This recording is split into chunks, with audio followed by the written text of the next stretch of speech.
Officer Tom Parker's morning started like any other typical Sunday shift in the quiet suburbs of Riverside.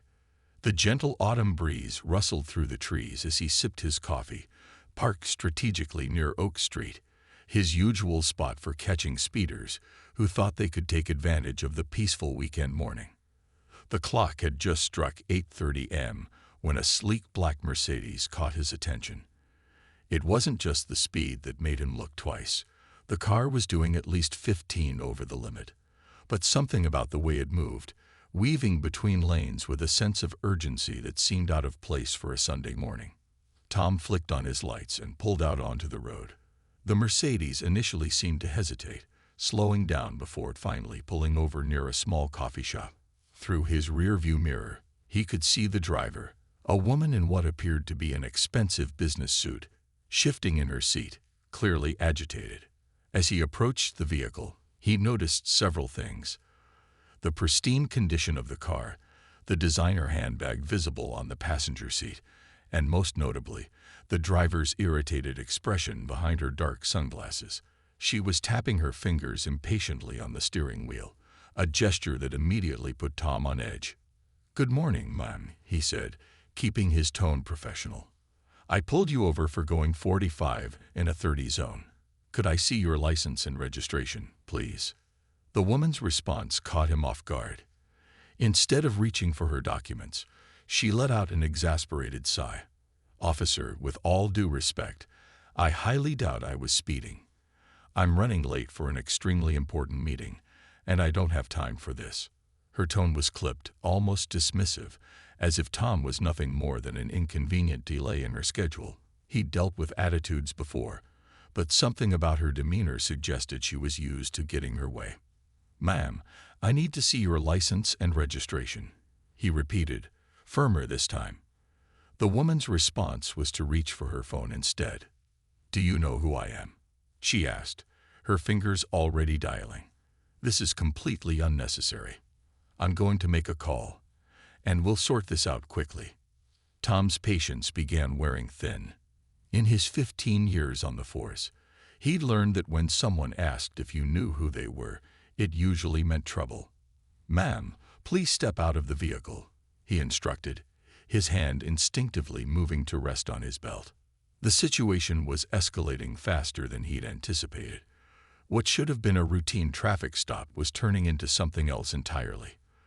The woman's refusal to comply with basic requests had moved this from a simple speeding ticket to a potential obstruction case. As she continued to argue, Tom noticed something in his peripheral vision. The distinct shape of black SUVs appearing in the distance, their tinted windows reflecting the morning sun. They were moving with purpose, and something in his gut told him this traffic stop was about to take an unexpected turn. Little did Tom know, his next actions would not only change the course of his day, but would send ripples through the entire city's administration. The woman behind those dark sunglasses wasn't just another impatient driver. She was someone whose identity would make this routine traffic stop the talk of the town for months to come. The tension in the air was palpable as the SUVs drew closer, their engines rumbling like distant thunder. Tom stood his ground, one hand still resting on his belt, the other holding his ticket book, completely unaware that he was about to become part of a story that would be retold in break rooms and at dinner tables across the city for years to come. "Would you like me to continue with part 2? I can maintain this engaging, natural storytelling style while keeping the language accessible and the content appropriate for all audiences." The black SUVs pulled up swiftly, surrounding Tom's patrol car and the Mercedes in a smooth, practiced formation. Tom's heart began racing. This wasn't your typical backup call. These vehicles screamed authority, from their polished exteriors to their government plates. His hand instinctively tightened on his belt as the doors of the lead SUV swung open. Two men in crisp suits emerged, their earpieces and alert postures marking them as security personnel. "Officer," one of them called out, his voice firm but professional, "I believe there's been a misunderstanding." The second man was already walking toward the Mercedes, speaking quietly into his wrist microphone. Tom stood his ground, though his mind was racing. 15 years on the force had taught him to expect the unexpected. But this was something entirely new. "Sir, I'm in the middle of a traffic stop," he said, trying to maintain control of the situation even as it spiraled beyond his grasp. The woman in the Mercedes finally stepped out, and Tom felt his stomach drop. As she removed her sunglasses, recognition hit him like a bucket of cold water. That face, he'd seen it countless times on local news, at city events, on campaign posters that still dotted some street corners. "Officer Parker," she said, her tone now carrying a weight of authority that made his badge feel suddenly heavy. "I apologize for not identifying myself earlier, but I was trying to avoid exactly this kind of situation." She gestured to the growing number of onlookers who were already pulling out their phones, eager to capture the unfolding drama. The city's mayor stood before him, her business suit now making perfect sense, along with her urgent need to reach that meeting. Tom's mouth went dry as he realized the magnitude of what was happening. The morning's simple traffic stop had just become the kind of story that could make or break a career. "Madam Mayor," he managed to say, his voice steadier than he felt. "I was just following protocol." He could feel sweat forming on his forehead, despite the cool morning air. The growing crowd of spectators wasn't helping his nerves. One of the security team members approached, holding a folder. "Here's all the documentation you'll need, officer," he said smoothly. The mayor was en route to an emergency meeting regarding the downtown water main break. Time was, indeed, of the essence. The mayor stepped forward, her presence commanding attention from everyone in the vicinity. "Officer Parker," she said, loud enough for the gathering crowd to hear, "you were doing your job, and you did it well. I apologize for my initial response. The stress of the emergency situation got the better of me." Tom blinked, surprised by the sudden turn. He'd been bracing for a reprimand, maybe even a threat to his job. Instead, the mayor was publicly acknowledging his professionalism. The onlookers' phones were still recording, capturing every word of this unexpected exchange. "However," she continued, a slight smile playing at her lips, "I believe we both could have handled this situation better. Perhaps this can be a learning opportunity for everyone involved." She turned to address the growing crowd, ever the politician, turning an awkward situation into a potential victory. The morning sun caught the badge on Tom's chest as he stood there, processing the surreal scene. The coffee in his cup holder had long gone cold, forgotten in the chaos of the last 15 minutes. Around them, the crowd had grown, their whispers and camera clicks creating a soft backdrop to this unexpected morning drama. One of the security team members cleared his throat, reminding everyone of the pressing matters at hand. "Madam Mayor, the council is waiting," he said quietly. The morning's original urgency hadn't disappeared, even if it had been temporarily overshadowed by this roadside drama. "Would you like me to continue with part 3? I'll maintain this engaging style while developing the story further, keeping the language accessible and the content appropriate for all audiences." As the mayor prepared to leave, her security detail already opening the car doors, the sound of approaching news vans could be heard in the distance. Someone in the crowd must have tipped off the local media. Not surprising given how quickly news traveled in their small city. Tom felt his stomach tighten. He'd never been comfortable in the spotlight. "We've got Channel 5 and the Daily Herald heading this way," one of the security team members reported, checking his phone. The mayor's expression shifted slightly.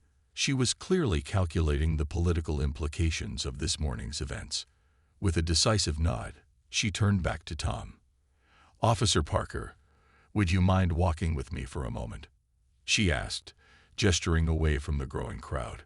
Tom followed, hyper-aware of the dozens of phone cameras still tracking their every move. The morning had transformed from a routine traffic stop into what felt like a scene from a political drama. "Look," she said quietly, once they were a few steps away. "This situation is about to blow up on social media. We can either let it become another story about tension between law enforcement and city officials, or we can turn it into something positive." Her words were measured, practical, showing why she'd risen to the city's highest office. Tom nodded, understanding the delicate balance at play. His mind flashed to previous incidents he'd seen go viral, how quickly things could spiral out of control, how careers could be made or broken by a single moment caught on camera. "What do you suggest, Madam Mayor?" Just then, the first news van pulled up, a reporter already jumping out with a microphone in hand.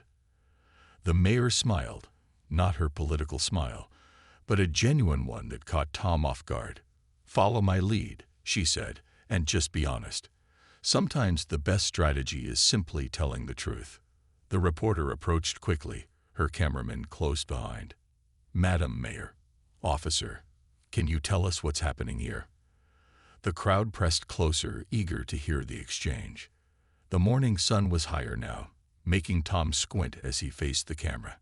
The mayor stepped forward, her composure perfect despite the morning's chaos. "Actually, we've just had a wonderful example of how our city's systems work," she began.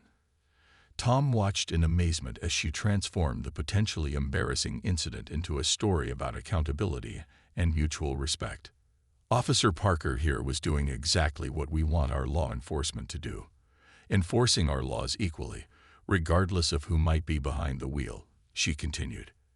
"And while I was admittedly in a hurry due to the downtown emergency, his professionalism reminded me that no one is above the law." Tom found himself nodding along, impressed by how she was handling the situation. The reporter turned to him next, microphone thrust forward. "Officer Parker, what are your thoughts on pulling over the mayor?" Taking a deep breath, Tom chose his words carefully. "Well, when I initiated the traffic stop, I was just doing my job. I didn't know it was the mayor. And honestly, it shouldn't matter.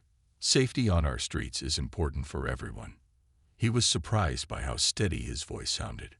The crowd murmured approvingly. Someone in the back even started clapping. The mayor seized the moment, placing a hand on Tom's shoulder.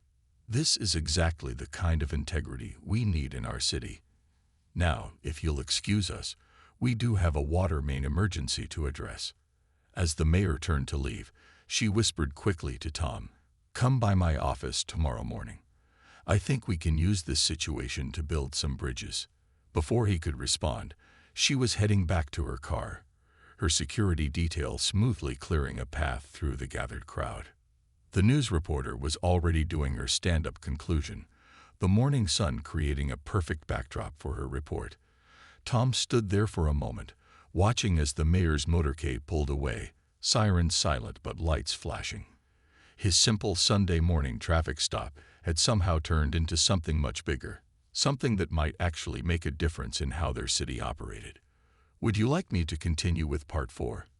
I'll keep developing the story with the same engaging style, while maintaining appropriate content and natural dialogue. By the time Tom returned to the police station, the story had already taken on a life of its own. His phone was buzzing constantly with messages from fellow officers, and the break room was abuzz with chatter. Walking through the station doors felt like entering a beehive of activity, with every head turning to look at him. "There he is, our celebrity officer," called out one of the desk sergeants, waving a phone showing the viral video of the morning's events. Tom managed a small wave, trying to keep his composure as he made his way to his desk. The local news was playing on the break room TV, showing clips of his interaction with the mayor on a continuous loop. His captain's voice cut through the noise. "Parker, my office, now." The tone wasn't angry, but it carried that unmistakable weight of authority that made Tom's stomach do a little flip. As he walked to the captain's office, he could feel every eye in the precinct following him. The captain was sitting behind his desk, reading glasses perched on his nose, staring at his computer screen. "Close the door," he said without looking up. Tom did as instructed, then stood waiting, his hands clasped behind his back. The silence stretched for what felt like minutes. Finally, the captain looked up, taking off his glasses. "So," he began, "you pulled over the mayor." His face was unreadable, and Tom couldn't tell if he was in trouble or not. The video's got over 50,000 views already. The department's phone hasn't stopped ringing. "Sir, I was just following protocol," Tom started to explain, but the captain held up his hand. "I know exactly what you were doing, Parker. And you did it by the book." A small smile finally cracked through the captain's serious expression. "Actually, you handled it perfectly. The mayor's office just called. They're praising your professionalism. Do you know how rare that is?" Relief flooded through Tom's body. The captain stood up and walked around his desk, leaning against it. "But here's where things get interesting. The mayor wants to use this incident as a starting point for some new initiatives. She's talking about a joint program between City Hall and the police department, something about transparency and accountability." Tom listened as the captain explained how the morning's traffic stop was being transformed into an opportunity for positive change. The mayor's office was proposing regular ride-alongs for city officials, community outreach programs, and new training protocols for both police officers and city administrators. "They want you to be part of the planning committee," the captain concluded. "It's a big opportunity, Parker, not just for you, but for the whole department." He handed Tom a folder containing the preliminary proposal from City Hall. As Tom flipped through the pages, he could see how his simple traffic stop was being woven into something much larger. The mayor's office had already drafted a framework for what they were calling the Common Ground Initiative, a program designed to bridge the gap between law enforcement and city leadership. "What do you think?" the captain asked, watching Tom's expression carefully. Tom looked up from the papers, his mind racing with possibilities. "I think it could make a real difference, sir. If we can show people that the law applies to everyone equally, and that we're all working together for the community." The captain nodded approvingly. "That's exactly what I wanted to hear. The mayor's expecting you tomorrow morning at 9 a.m. Wear your dress uniform." He paused, then added with a slight smirk, "And try not to pull her over again on your way there." As Tom left the captain's office, the buzz in the station had evolved from mere gossip to excited discussion about the potential changes ahead. Officers were gathered around computers, watching the news coverage and debating the merits of the proposed initiatives. His partner called out from across the room, "Hey Parker, save me a seat at the next city council meeting." The comment drew laughs, but they weren't mocking. There was a sense of pride in the air, a feeling that maybe something important was starting to take shape. "Would you like me to continue with Part 5? I'll maintain this engaging narrative style while developing the story further, keeping everything appropriate and accessible for all audiences." The next morning, Tom adjusted his tie for the third time as he stood in the elevator of City Hall. His dress uniform felt stiff and formal, freshly pressed for this important meeting. The golden buttons gleamed under the elevator's lights, and his badge had never looked shinier after the extra attention he'd given it that morning. The mayor's office occupied the entire top floor, with floor-to-ceiling windows offering a breathtaking view of the city skyline. As the elevator doors opened, Tom was greeted by a buzz of activity. Staff members hurried back and forth, phones rang constantly, and there was an energy in the air that felt both exciting and intimidating. "Officer Parker," called out a friendly voice. The mayor's chief of staff approached with a warm smile. "We've been expecting you. There's quite a crowd in there already." She gestured toward the main conference room, where Tom could see several important-looking people gathered around a large table. Walking into the conference room felt like stepping onto a stage. The police chief was there, along with several city council members, community leaders, and of course, the mayor herself. The wall-mounted TV was showing various news channels' coverage of yesterday's incident, though mercifully on mute. "Officer Parker," the mayor greeted him warmly, standing to shake his hand. "Thank you for coming. I think yesterday's events have given us a unique opportunity." She gestured for him to take a seat near the head of the table, a position that made him both honored and nervous. As the meeting began, Tom realized this was much bigger than he'd imagined. The mayor's team had worked through the night, developing a comprehensive plan to use their encounter as a catalyst for change. Charts and presentations flashed across the screen, showing proposed programs and initiatives. "The public response has been overwhelming," one of the council members reported, pulling up social media statistics. The video has gone viral, but more importantly, people are talking about the right things: accountability, respect, and cooperation between law enforcement and city officials.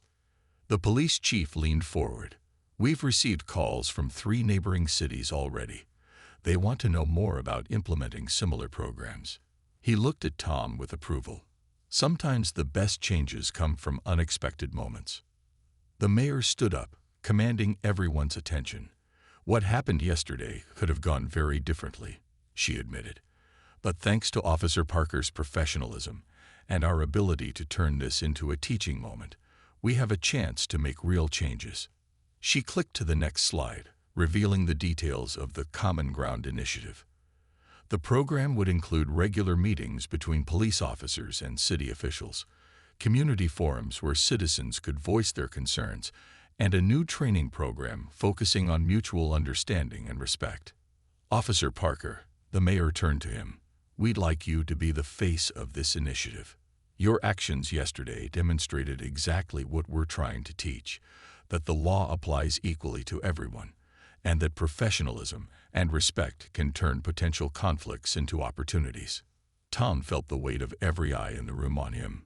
This wasn't what he'd expected when he pulled over that speeding Mercedes yesterday morning.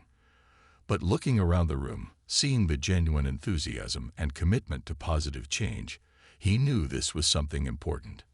"I'd be honored," he said, his voice steady despite his nerves. "But I think it's important that we focus on the bigger picture. This isn't about me or any one incident. It's about building trust between our departments and with our community." The room nodded in approval. The mayor smiled, clearly pleased with his response. "That's exactly why we want you involved," she said. "Now let's talk about the first community forum. We're thinking next week." As the meeting continued, Tom found himself fully engaged in the planning process. His perspective as a street-level officer proved valuable, helping shape the initiatives in practical, implementable ways. What had started as a routine traffic stop was evolving into something that could genuinely improve their city. "Would you like me to continue with Part 6? I'll maintain this engaging narrative style while developing the story further, keeping everything appropriate and accessible for all audiences." The community center was packed to capacity for the first Common Ground Initiative Forum. People from all walks of life filled the seats: business owners, teachers, parents, students, and even a few familiar faces from City Hall. Tom stood at the side of the stage, watching as more residents squeezed through the doors, many carrying notepads or phones ready to record. The mayor's team had transformed the usually plain community center into something that felt important. A professional backdrop with the initiative's logo hung behind the podium, and news cameras lined the back wall. Local reporters chatted quietly in their reserved section, occasionally glancing at Tom with interest. "Nervous?" the mayor asked, appearing beside him. She was dressed more casually than during their first encounter, wearing a simple blazer that made her seem more approachable. Tom appreciated how she was trying to set the right tone for the evening. "A little," he admitted. Public speaking wasn't exactly covered in the police academy. This drew a genuine laugh from the mayor, helping ease some of his tension. The crowd's excited chatter filled the room, creating a buzz of anticipation. The police chief stepped up to the podium first, his presence commanding immediate attention. "Good evening, everyone. A week ago, a routine traffic stop became something extraordinary." He gestured toward Tom and the mayor, and a crowd broke into spontaneous applause. As Tom listened to the chief's introduction, his mind wandered to the changes he'd already seen. The story had sparked conversations throughout the department. Officers were sharing their own experiences, discussing ways to handle difficult situations, and showing more interest in community engagement. The mayor took the stage next, her voice carrying clearly through the packed room. What happened last Sunday could have been just another headline about conflict between law enforcement and city officials. Instead, it became a lesson in mutual respect and understanding. Then it was Tom's turn. Walking to the podium, he felt the weight of hundreds of eyes following him. His uniform felt both like armor and a spotlight. Taking a deep breath, he began sharing his perspective on that Sunday morning, speaking from the heart rather than from the prepared notes in his pocket. "You know, when I pulled over that Mercedes, I was just doing my job," he started, his voice growing stronger as he spoke. "I didn't know it was the mayor. And honestly, it shouldn't matter. In that moment, we were just two citizens, one tasked with upholding the law, and one who happened to be in a hurry." The crowd leaned forward, engaged by his sincerity. He could see people nodding, some taking notes, others recording on their phones. But what happened next taught me something important. When we choose respect over confrontation, when we listen instead of just react, we create opportunities for real change. A young girl in the front row raised her hand, unable to wait for the cue and a session.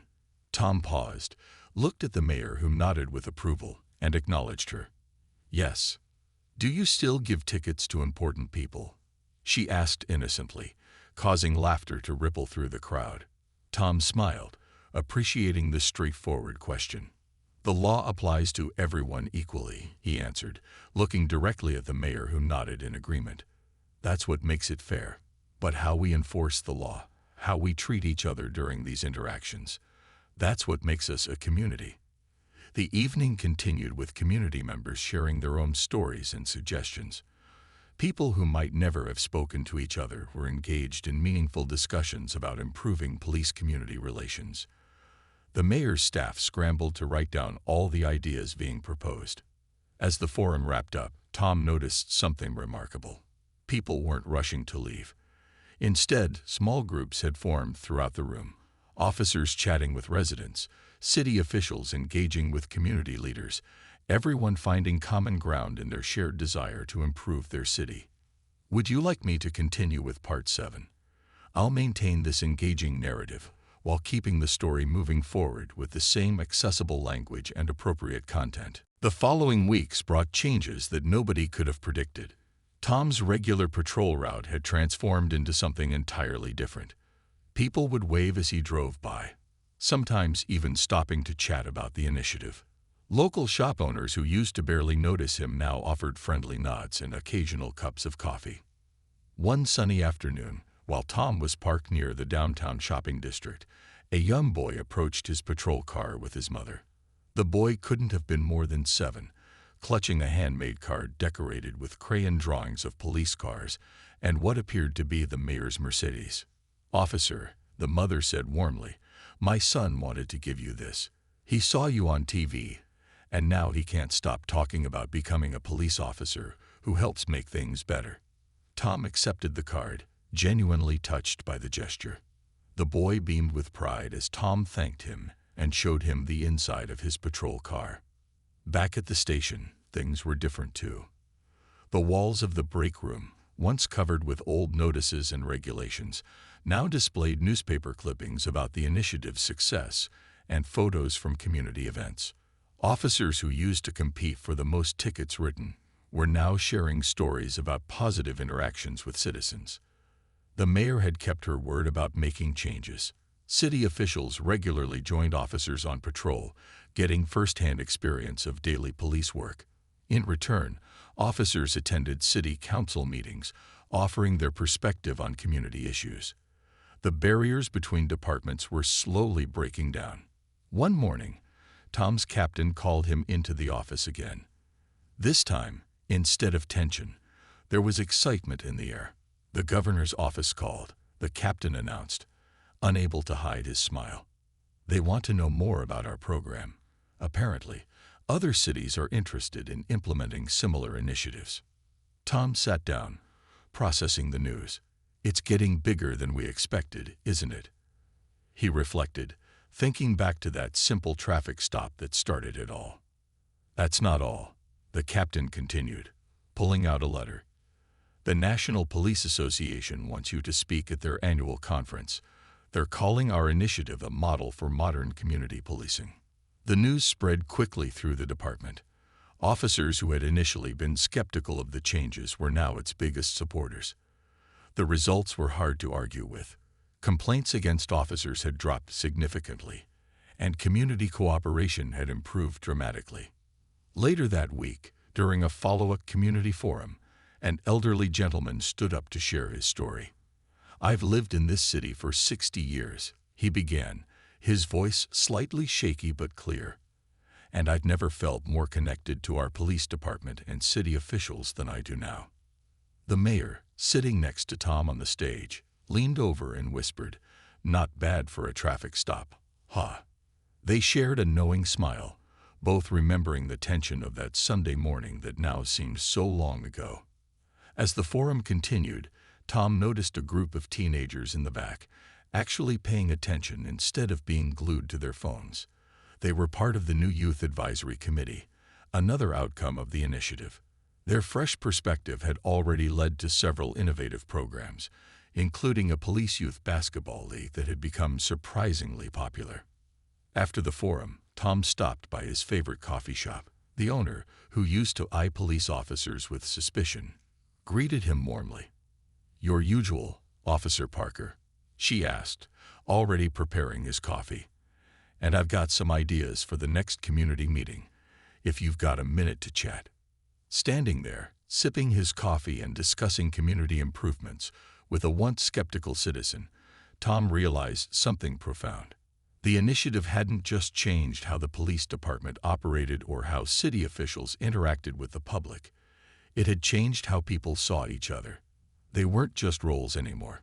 Cop, mayor, citizen, they were all part of the same community, working together for something better. Would you like me to continue with Part 8? I'll keep the story moving forward with the same engaging style and meaningful developments. 1 year to the day after the famous traffic stop, Tom stood at the entrance of the newly renovated community center. The building had been transformed into what they now call the Bridge Building, a joint facility housing both police community programs and city outreach services. The grand opening ceremony was about to begin, and the street was filled with excited residents. The mayor stood beside him, both of them looking at the crowd gathering outside. "Remember when you pulled me over right about here?" she asked with a smile. Who would have thought that a speeding ticket could lead to all this? The spot where it had happened was now marked with a small plaque, not to celebrate the incident, but to remind everyone that positive change can start anywhere. Children ran around wearing small police badges and junior city official pins, part of the new youth engagement program. The local high school band was setting up, preparing to play for the ceremony. Tom spotted familiar faces everywhere. The coffee shop owner who now ran the community mediation program, the teenagers who had designed the building's new logo, and countless others who had become part of their city's transformation. "Officer Parker," called out a young voice. It was the boy who had given him the crayon drawing a year ago, now proudly wearing a junior police volunteer t-shirt. "Look, they put my drawing in the building." Sure enough, the child's artwork had been framed and hung in the entrance hall, along with other mementos from their journey. The ceremony began with something unprecedented. A joint honor guard made up of both police officers and city officials.